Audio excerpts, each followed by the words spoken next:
Imagine a world where the thunderous roar of engines signals not just the arrival of bikers, but the presence of an unshakable criminal empire.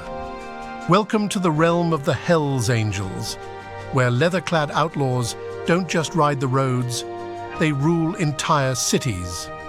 Today, we dive into the heart of their dominion, exploring the top 10 urban strongholds where these infamous bikers have transformed from mere motorcyclists into the architects of a vast, shadowy underworld.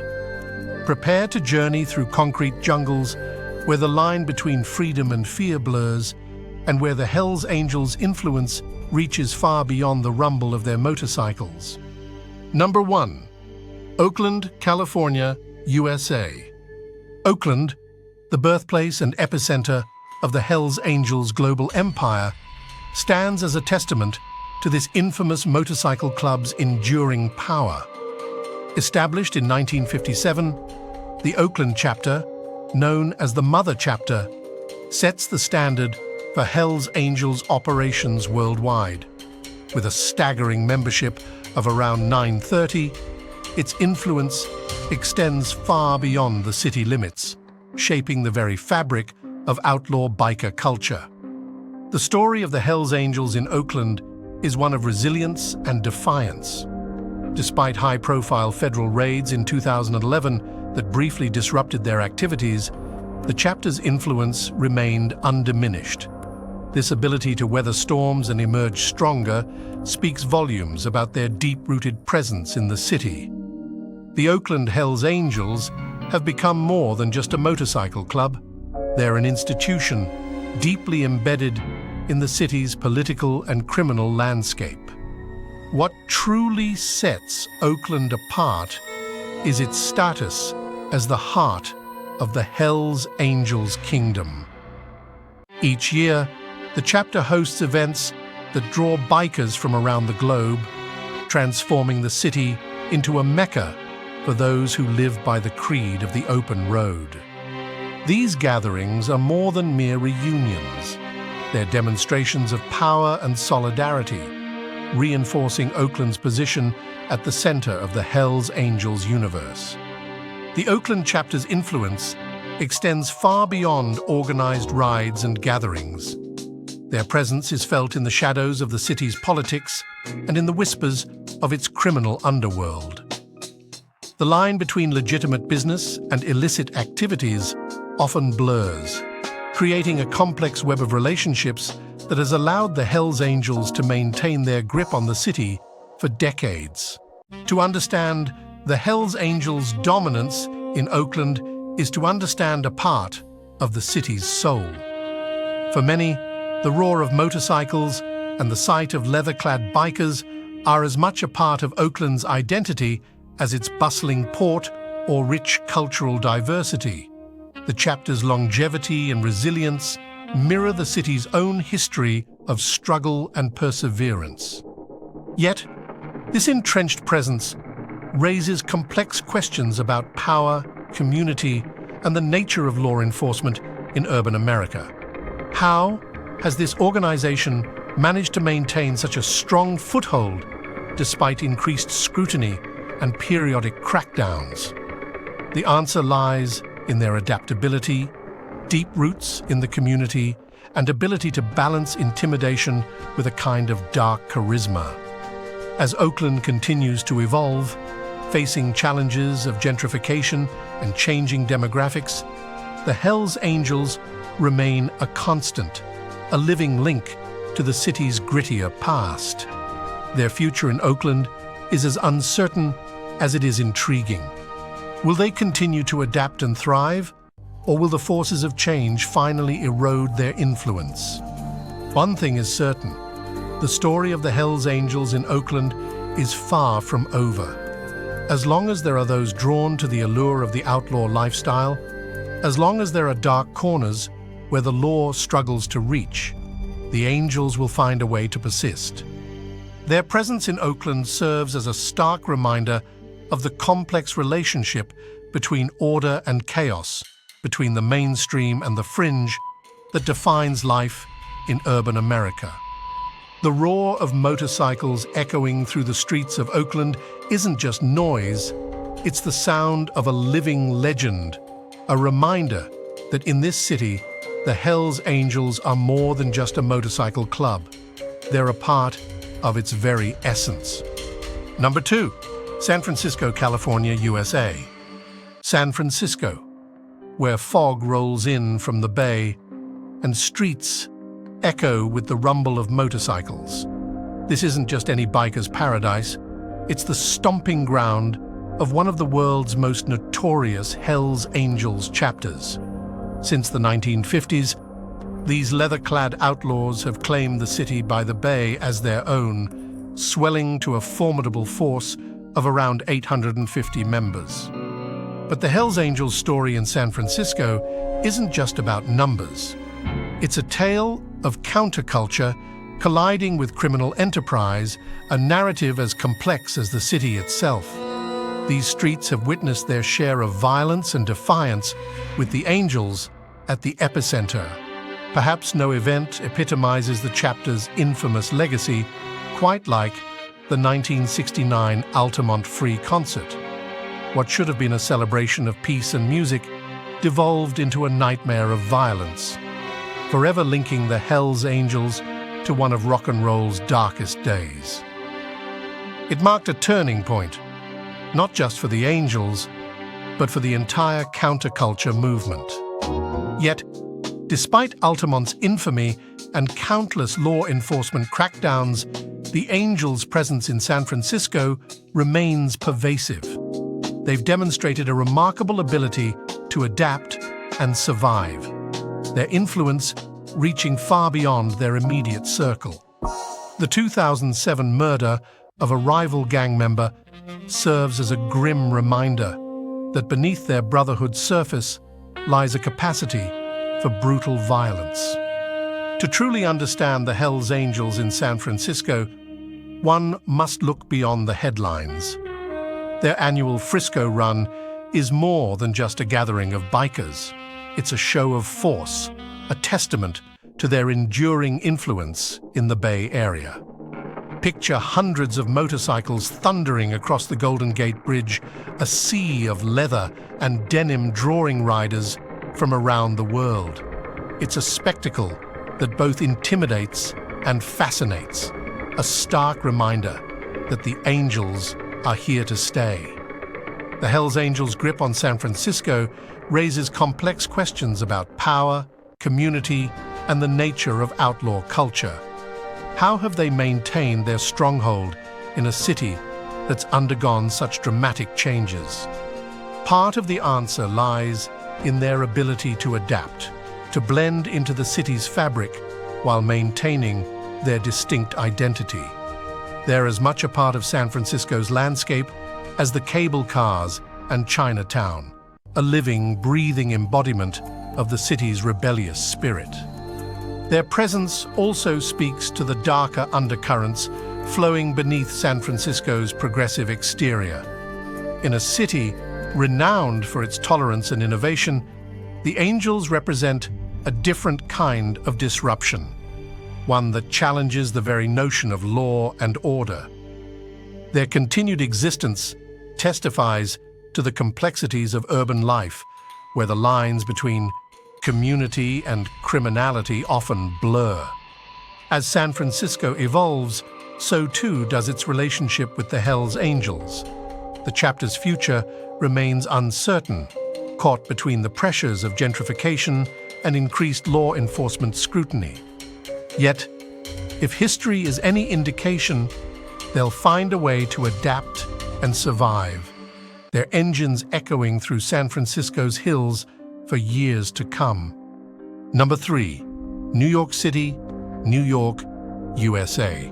New York City, a concrete jungle where dreams are made and shattered, is also home to one of the most notorious chapters of the Hells Angels. Since the 1960s, this chapter has grown into a formidable force, with approximately 700 members roaming the streets of the Big Apple.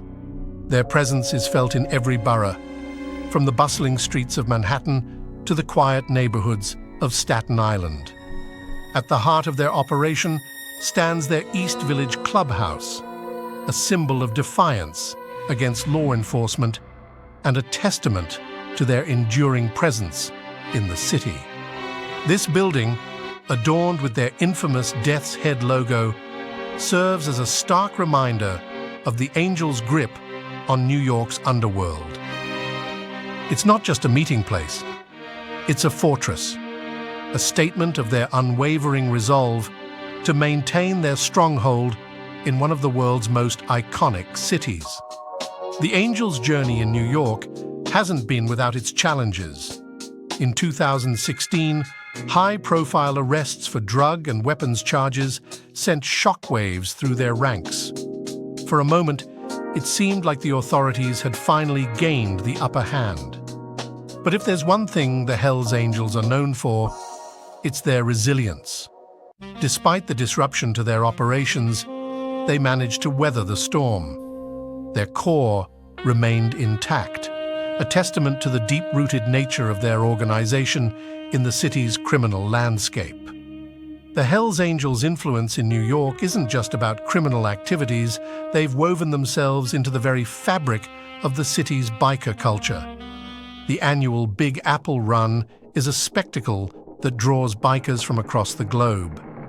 Picture this: hundreds of motorcycles thundering through the streets of New York, their riders adorned with the infamous Hells Angels patches. It's more than just a gathering. It's a show of force, a reminder to both law enforcement and rival gangs that the Angels are here to stay. The Big Apple Run also reflects the Angels' ability to adapt and thrive in changing times. In a city that's constantly evolving, they've managed to maintain their relevance, attracting new members and supporters even as they face increased scrutiny. It's a delicate balance between notoriety and allure, one that the New York chapter has mastered over decades. Life as a Hells Angel in New York is a constant dance on the edge of the law. Members must navigate a complex web of alliances and rivalries, all while staying one step ahead of law enforcement.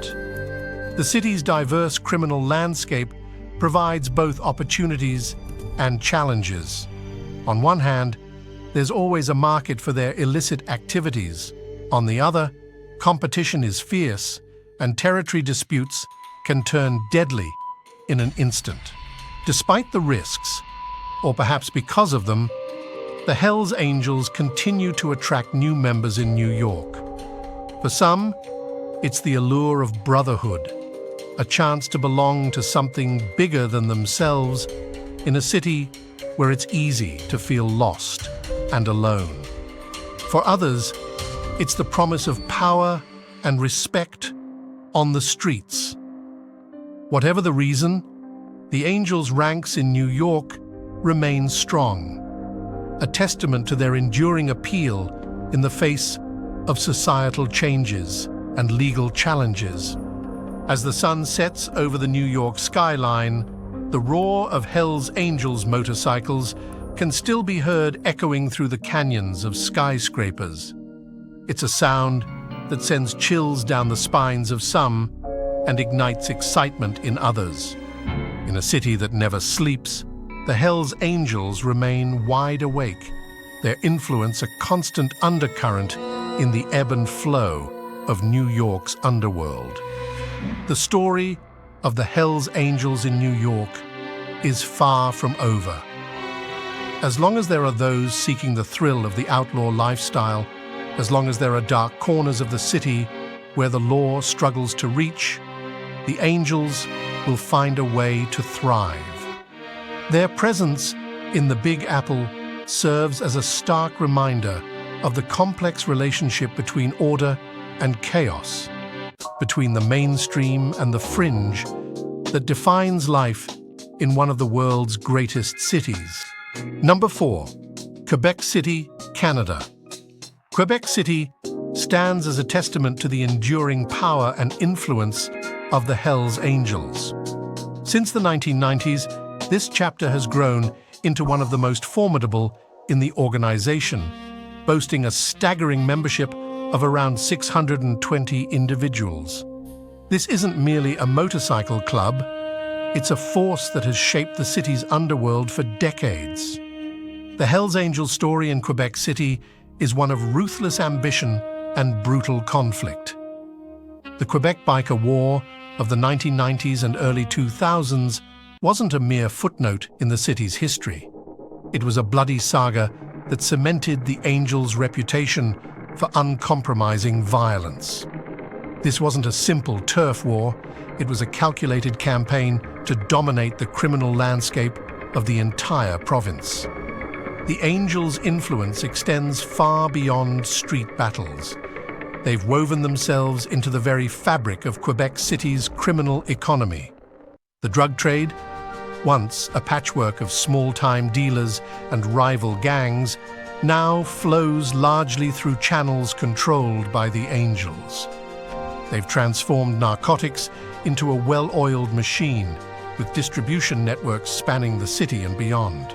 Money laundering, too, has become an art form under their guidance.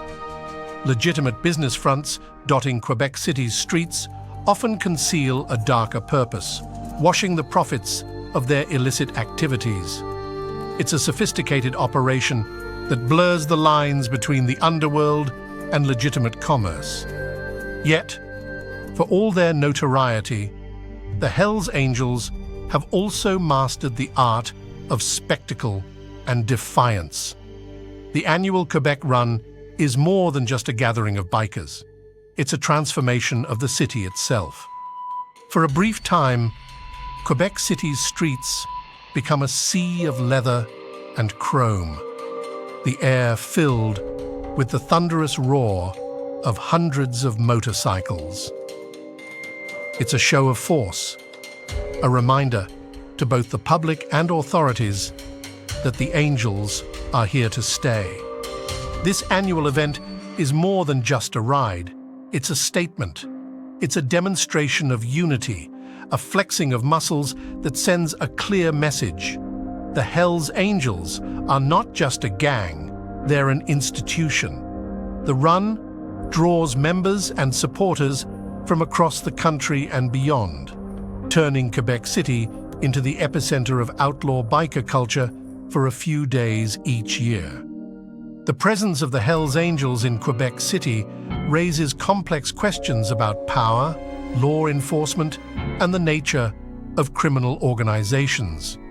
How has this group maintained such a strong foothold despite increased scrutiny and periodic crackdowns? The answer lies in their adaptability, deep roots in the community, and ability to balance intimidation with a kind of dark charisma. For many in Quebec City, the Hells Angels represent a paradox. They're feared, certainly, but there's also a grudging respect for their longevity and ability to weather storms that would have destroyed lesser organizations. They've become, in a twisted way, part of the city's identity, as recognizable as the historic ramparts or the Château Frontenac. As Quebec City evolves, so too does its relationship with the Hells Angels.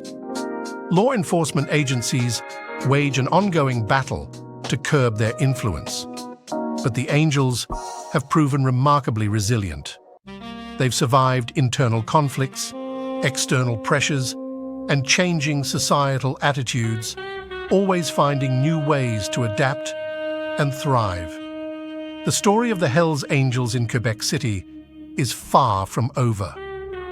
As long as there's demand for their illicit goods and services, as long as there are those drawn to the allure of outlaw life, they will persist. Their presence serves as a stark reminder of the shadows that exist even in the most picturesque cities, the undercurrents of power and violence that flow beneath the surface of everyday life. Quebec City's chapter of the Hells Angels stands as a testament to the organization's global reach and local impact. From the bloody battles of the past to the more subtle machinations of the present, they've left an indelible mark on the city. As Quebec City moves forward, the roar of Hell's Angels motorcycles remains a constant, echoing with the complex history and uncertain future of one of the world's most notorious outlaw organizations. Number 5. Ventura, California, USA. Ventura, California. A coastal paradise where sun-kissed beaches and rolling waves paint a picture of serenity. Yet beneath this idyllic facade lies a darker reality, dominated by the infamous Hell's Angels. Since the 1970s, this motorcycle club has woven itself into the very fabric of Ventura's underworld, transforming the city into a critical stronghold in their Pacific empire. With a staggering membership of around 500, the Ventura chapter of the Hell's Angels isn't just a group of motorcycle enthusiasts. They're a force to be reckoned with, a shadow government operating in the margins of society. Their influence extends far beyond the roar of engines and the glint of chrome, seeping into the city's veins through a network of illicit activities that have reshaped Ventura's criminal landscape. At the heart of their operations lies a vast and intricate drug trafficking network. The Hell's Angels don't merely participate in this dark economy, they control it. Their reach extends across California, with Ventura serving as a crucial hub in their distribution chain. From the streets of Los Angeles to the remote corners of Northern California, the drugs that fuel addiction and despair often trace their origins back to this coastal city. The true extent of their power wasn't fully understood until 2001, when Operation Black Biscuit pulled back the curtain on their expansive reach. This law enforcement initiative exposed a complex web of criminal activities stretching far beyond Ventura's city limits, revealing an organization that had mastered the art of operating in plain sight, blending into the community while simultaneously controlling its underworld. The Hell's Angels' dominance in Ventura isn't limited to drug trafficking. It's a multifaceted operation touching every aspect of the criminal underworld. Extortion, money laundering, illegal weapons, their fingerprints are on all of it. They've created a parallel economy, one that operates in the shadows but has very real impacts on the city and its residents. Despite numerous law enforcement crackdowns over the years, the Hell's Angels' grip on Ventura remains firm. They've shown a remarkable ability to adapt and evolve, always staying one step ahead of the authorities. Each raid, each arrest, each conviction seems to only strengthen their resolve, as if the challenges they face serve to refine their operations, making them more resilient and harder to root out. The Hell's Angels' presence in Ventura is a study in contrasts. To some, they represent a romanticized notion of freedom and rebellion. Their annual rides through the city streets are a spectacle that draws curious onlookers and die-hard supporters alike. The thunderous roar of their motorcycles is, to these admirers, a siren song of nonconformity and brotherhood. But for others, particularly law enforcement and those caught in the crossfire of their illegal activities, the Hell's Angels are a menace. Their presence casts a long shadow over Ventura, a constant reminder of the thin line between order and chaos. The fear they instill, whether through direct action or mere reputation, is a powerful tool in maintaining their dominance. Ventura's status as a critical node in the Hell's Angels' Pacific stronghold is more than just a local issue. It's a testament to the organization's ability to entrench itself in communities across the globe. From the streets of Oakland to the shores of the Pacific, the Hell's Angels have created a network that transcends borders and jurisdictions. Ventura is just one piece of this larger puzzle, but it's a crucial one. As we look to the future, the question remains, can Ventura ever truly break free from the grip of the Hells Angels? The answer is far from clear. Their deep roots in the community, their adaptability, and their sheer tenacity make them a formidable opponent. Yet, as society evolves and law enforcement techniques improve, there's always the possibility of change. For now, Ventura remains a city of dualities. On the surface, it's a slice of California paradise, with its beautiful beaches and laid-back lifestyle.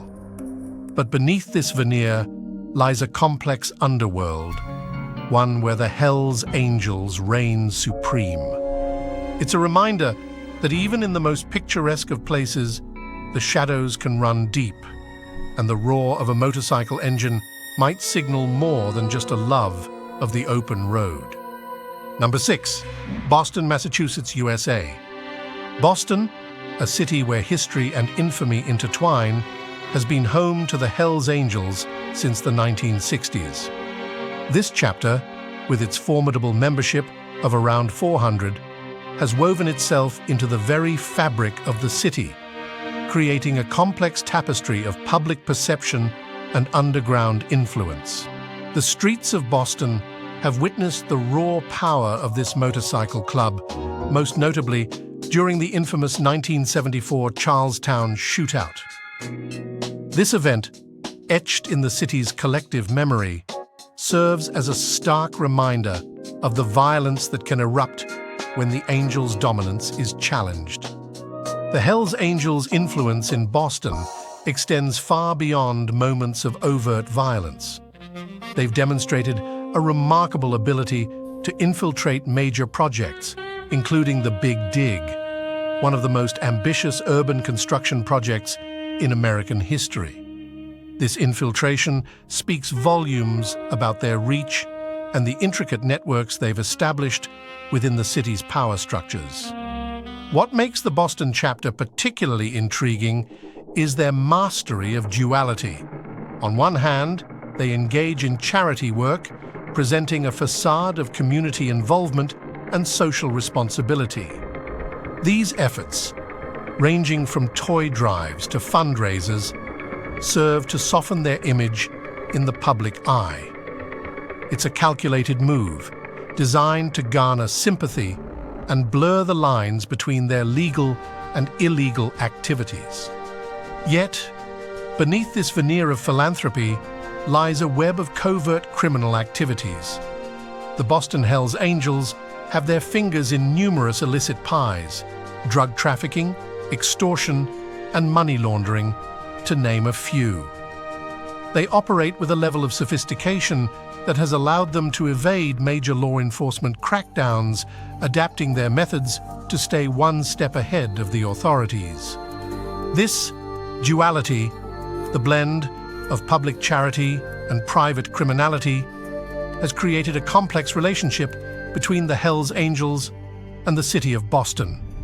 For some, they represent a romanticized notion of rebellion and brotherhood. Their leather-clad figures astride rumbling motorcycles evoke a sense of freedom that resonates with those yearning to break free from societal norms. For others, particularly law enforcement and those who felt the darker side of their influence, the Hells Angels represent a persistent threat to public safety and the rule of law. The fear they instill, whether through direct action or mere reputation, is a powerful tool in maintaining their dominance over Boston's underworld. Despite numerous attempts to dismantle their operations, the Hells Angels' stronghold in Boston remains unshaken. Their resilience is a testament to their adaptability and the deep roots they've established in the city. From the working-class neighborhoods of South Boston to the bustling streets of downtown, their influence can be felt, even if it's not always visible. The story of the Hells Angels in Boston is more than just a tale of a motorcycle club turned criminal enterprise. It's a reflection of the city itself, complex, resilient, and full of contradictions. As Boston continues to evolve, so too does its relationship with this infamous organization. The roar of their motorcycles echoes through the streets, a constant reminder of the thin line between order and chaos, between the city's storied past and its uncertain future. Number 7, Toronto, Canada. Toronto, a bustling metropolis known for its diverse culture and towering skyscrapers, harbors a darker undercurrent pulsing through its veins. The Hells Angels, with their intimidating presence, have woven themselves into the very fabric of Canada's largest city, wielding power that extends far beyond the roar of their motorcycles. Picture this: a city of nearly 3 million souls, where the gleaming towers of the financial district cast long shadows over the streets below. In those shadows, another empire thrives. The Toronto chapter of the Hells Angels, boasting a formidable force of around 350 members, has established a grip on the city as unyielding as the steel and concrete that shape its skyline. These aren't just motorcycle enthusiasts with a penchant for leather and chrome. The Hells Angels in Toronto have their fingers deep in the city's criminal pie. They've carved out a dominant position in the cocaine trade, their influence stretching from the nightclubs of King Street West to the suburban enclaves of Scarborough and beyond. Their ambitions don't stop there. Extortion networks run like dark tributaries through the city's businesses, a constant reminder of the price of protection in a world where the lines between legality and criminality blur. You might wonder how such an organization can operate so brazenly in a modern, policed city. The answer lies in their resilience and adaptability. Take, for instance, the events of 2006. Operation Project Tandem, a massive police effort, struck at the heart of the Hells Angels operations. For a moment, it seemed the tide might turn. Arrests were made, assets seized, and the media trumpeted a victory against organized crime. But if there's one thing the Hells Angels have proven time and again, it's their ability to weather the storm. Like a hydra, they regrouped, adapted, and emerged perhaps even stronger than before. The void left by those arrested was quickly filled, and the machine ground on, a testament to the deep roots they've established in Toronto's underworld. Today, Toronto remains a pivotal hub in the Hells Angels global network. It's a nerve center, connecting the operations of chapters across Canada and reaching tendrils into the United States and beyond. The city's strategic location, bustling port, and diverse population make it an ideal base for an organization with international ambitions. But the story of the Hells Angels in Toronto is more than just a tale of crime and power. It's a reflection of the city itself, complex, resilient, and full of contradictions. For every act of violence or intimidation attributed to the group, there are whispers of community support, of charity rides and toy drives for underprivileged children. This duality makes them a challenging force for law enforcement to combat. As you walk the streets of Toronto, from the bohemian enclaves of Kensington Market to the upscale boutiques of Yorkville, remember that beneath the surface of this vibrant city lies another world. A world where the rumble of motorcycles can signal more than just a group ride, where loyalty is prized above all else, and where the boundaries of law and order are constantly tested. The presence of the Hells Angels in Toronto raises profound questions about power, community, and the nature of urban life in the 21st century. How does a city reconcile its aspirations for safety and order with the persistent influence of such an organization? What does it say about our society that groups like the Hells Angels can find not just a foothold, but a stronghold in our major urban centers. As Toronto continues to grow and evolve, so too will its relationship with the Hells Angels. The roar of their motorcycles echoes through the city streets, a constant reminder of the thin line between order and chaos, between the city's bright future and its shadowy undercurrents. In this urban jungle of glass and steel, the Hells Angels have carved out their territory, leaving an indelible mark on the face of Canada's largest city. Number 8, Phoenix, Arizona, USA. Phoenix, Arizona. A city where the scorching desert sun isn't the only thing that burns hot. In the heart of the Southwest, the Hells Angels have carved out a domain as unforgiving as the landscape itself. Since the 1980s, they've been more than just a presence.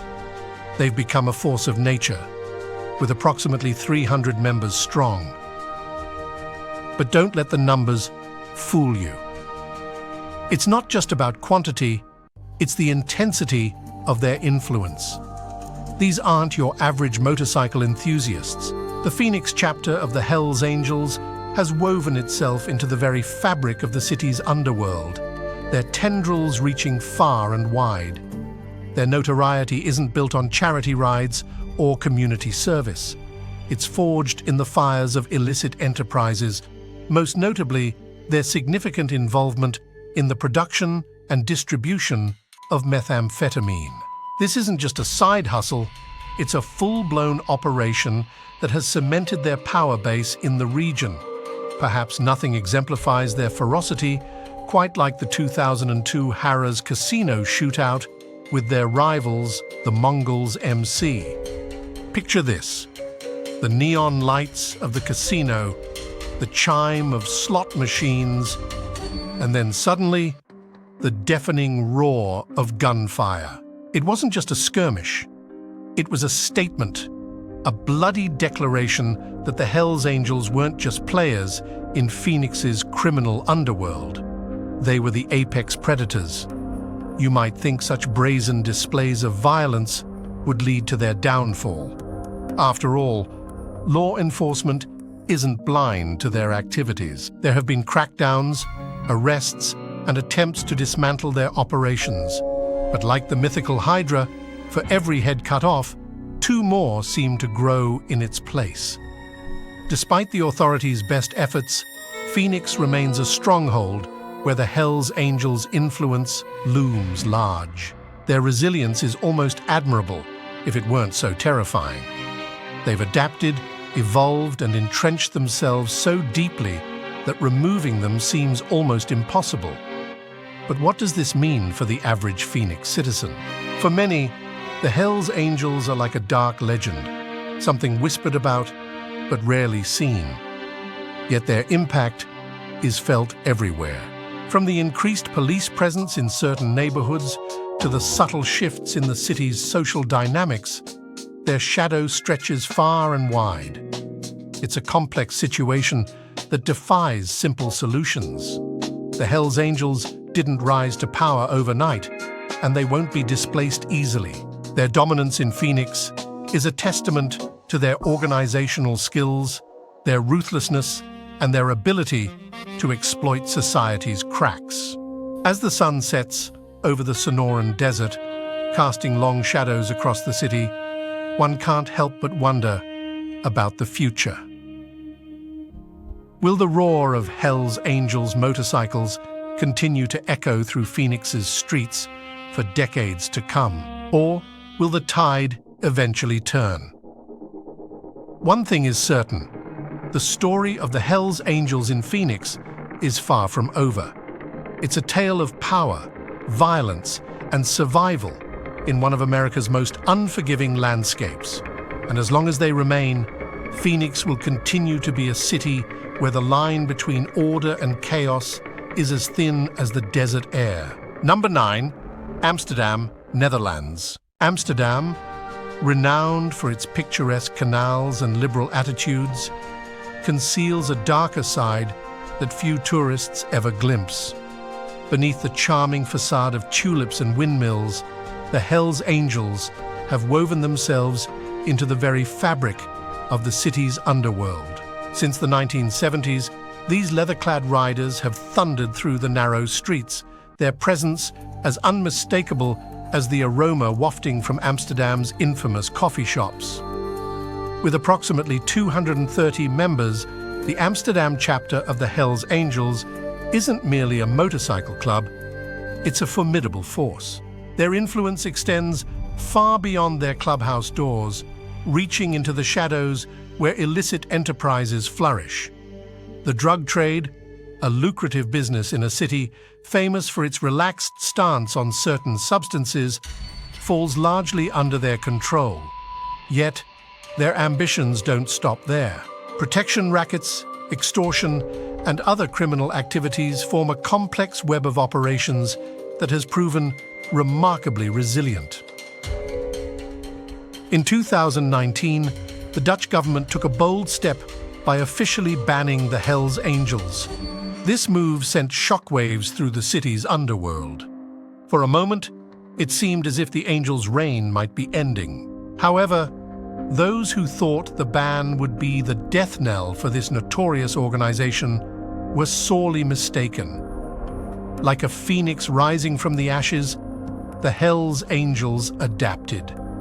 They went underground, becoming more discreet in their operations, but no less influential.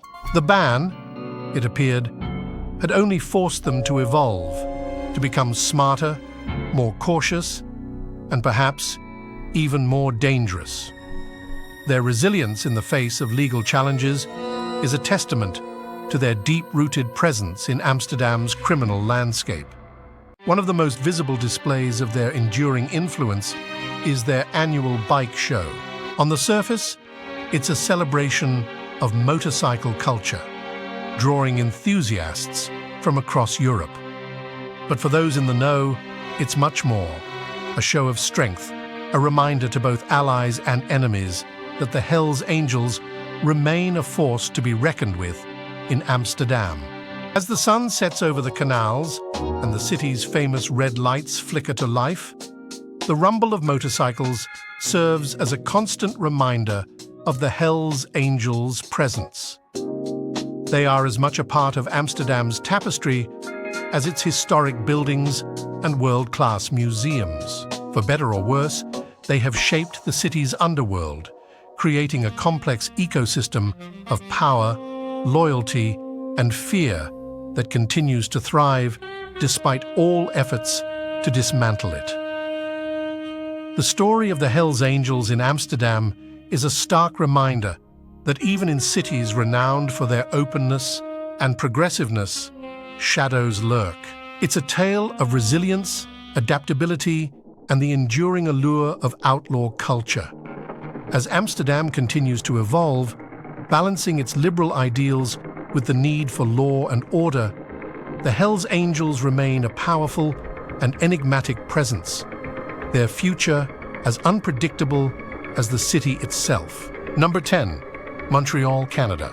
Montreal, a city of stark contrasts where old-world charm meets modern urban sprawl, harbors a darker side that few tourists ever glimpse. Since the 1970s, the Hells Angels have woven themselves into the very fabric of this vibrant metropolis, their influence as palpable as the aroma of fresh poutine wafting through the streets.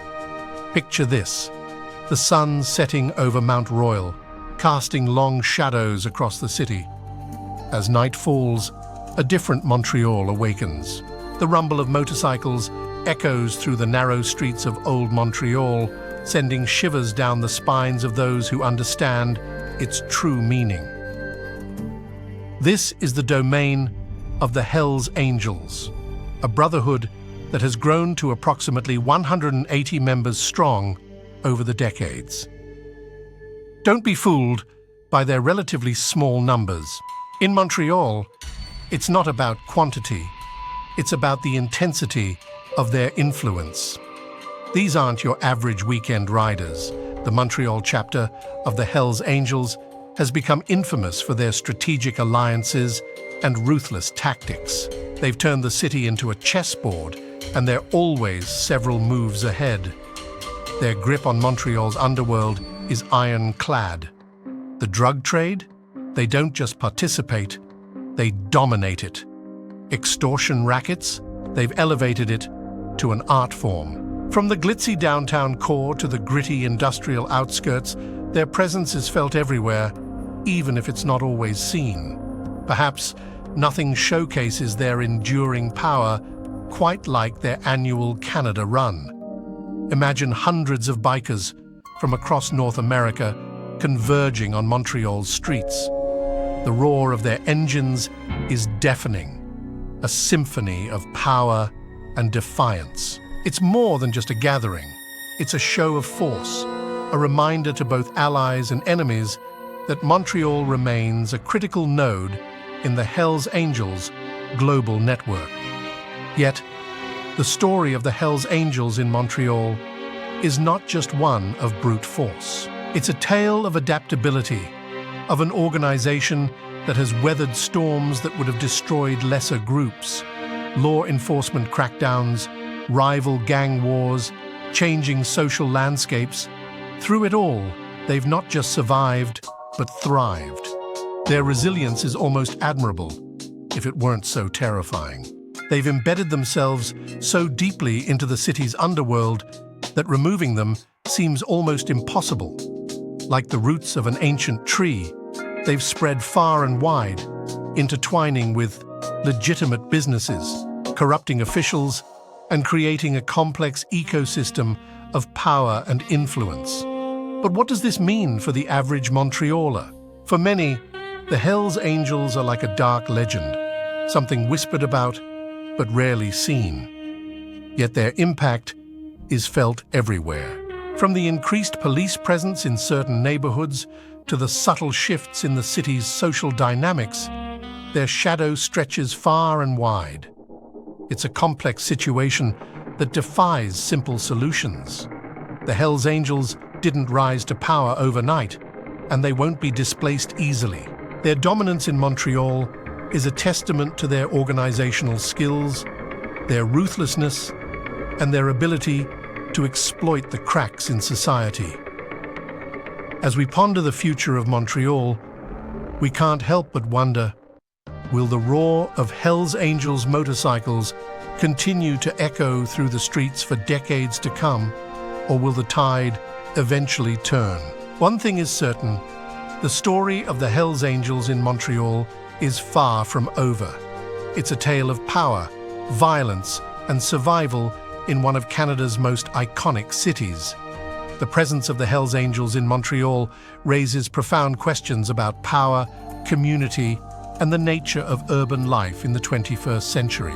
How does a city reconcile its aspirations for safety and order with the persistent influence of such an organization? What does it say about our society that groups like the Hells Angels can find not just a foothold, but a stronghold in our major urban centers? As Montreal continues to grow and evolve, so too will its relationship with the Hells Angels. The roar of their motorcycles echoes through the city streets, a constant reminder of the thin line between order and chaos, between the city's bright future and its shadowy undercurrents. In this urban jungle of glass, steel, and centuries-old stone, the Hells Angels have carved out their territory, leaving an indelible mark on the face of one of Canada's greatest cities. From Oakland's streets to Amsterdam's canals, the Hells Angels have intricately woven themselves into these cities' fabric, forging a global network of influence and intimidation. Their tale is one of resilience, brutality, and a relentless pursuit of power. As we contemplate their dominance in these 10 urban centers, we're compelled to ask, what's the true cost of their reign, and how has it shaped the criminal landscape of our cities? Though the thunderous roar of their motorcycles may eventually fade, the Hells Angels' impact on these metropolises will resonate for generations to come. What motivates individuals to join such notorious organizations? Is it the allure of power, the sense of brotherhood, or something deeper rooted in societal issues? How do these cities manage to function under the shadow of such a powerful criminal organization?